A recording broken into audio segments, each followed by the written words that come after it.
দেখেন আল্লাহ পাক রব্বুল আলামিন একটা ইমামকে কতটুকু মর্যাদা দান করেছেন, যে আল্লাহ পাক রব্বুল আলামিন নামাজকে পৃথিবীর শ্রেষ্ঠ ইবাদত বলে ঘোষণা করেছেন। আল্লাহ পাক রব্বুল আলামিন বলেছেন, যে ব্যক্তি ইচ্ছাকৃতভাবে সালাত ছেড়ে দিল, যে ব্যক্তি ইচ্ছাকৃতভাবে সালাত পড়ল না, সে ব্যক্তি আমার মুসলমানের অন্তর্ভুক্ত হতে পারে না। এইটা একদম ইমানের জায়গায় চলে গেছে নামাজটা। তাহলে নামাজ থেকে উত্তম আর কোন ইবাদত হতে পারে?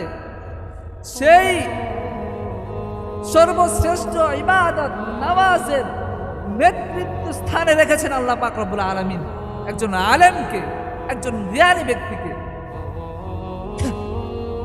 তাহলে আল্লাহ পাক রব্বুল আলামিন একজন ইমামকে এতটা মর্যাদা দান করেছেন, এবং একজন ইমাম কতটা দায়িত্বপূর্ণ, কতটা দায়িত্ববান। সে আপনার জান্নাত জাহান্নাম, আপনার আখিরাতকে সামনে নিয়ে দাঁড়ায়। বুঝেন নাই কথা? ইমাম যদি নামাজ ভুল করে, আপনার নামাজ ভুল হয়ে যাবে। ইমাম যদি সঠিক নামাজ আদায় করে, আপনার নামাজও সঠিক হয়ে যাবে।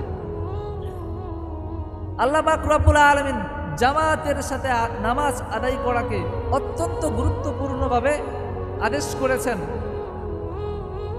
এবং রাসূল সাল্লাল্লাহু আলাইহি ওয়াসাল্লাম বলেছেন যে জামাতের সাথে নামাজ আদায় করলো না, সে ব্যক্তি নামাজের পরিপূর্ণ হক আদায় করলো না। তাহলে নামাজের পরিপূর্ণ হক আদায় করতে গেলে, কিংবা 1 রাকাত নামাজ 100 রাকাত নামাজের সওয়াব পর্যন্ত নিয়ে যেতে হলে আমাদেরকে জামাতের সাথে নামাজ আদায় করতে হয়। আর এই জামাত সংগঠিত হয় কার মাধ্যমে? এই কথা বলেন না কেন? জামাত সংগঠিত হয় কার মাধ্যমে? ইমামের মাধ্যমে জামাত সংগঠিত হয়। এই ইমামের জন্য আপনি 1 রাকাত নামাজকে 100 রাকাত নামাজের সওয়াবের পরিণত হচ্ছে। এবং আল্লাহ পাক রব্বুল আলামিন বলেছেন, বান্দা যখন আমার মসজিদে অবস্থান করে,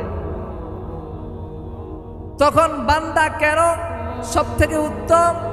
কারণ বান্দা যতক্ষণ পর্যন্ত মসজিদে অবস্থান করবে, শুধু চুপ থাকবে, কোনো জিকির করবে না, নামাজ পড়বে না, এরপরেও বান্দার আমল নামায় কখনো গুনাহ লেখা হবে না, বরঞ্চ সওয়াবই লেখা হবে। বলেন না সুবহানাল্লাহ। এই মসজিদটাকে কেন উত্তম রূপে আল্লাহ ঘোষণা করেছেন?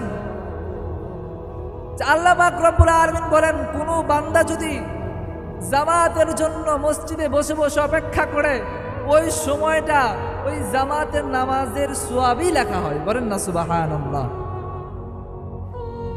এবং আল্লাহ পাক রব্বুল আলামিন বলেন, এই মসজিদকে আমি উত্তম রূপে ঘোষণা করেছি, কারণ এই মসজিদে বান্দা আমার সামনে তার মাথাকে ঝুঁকায়া দেয়। বলেন না সুবহানাল্লাহ।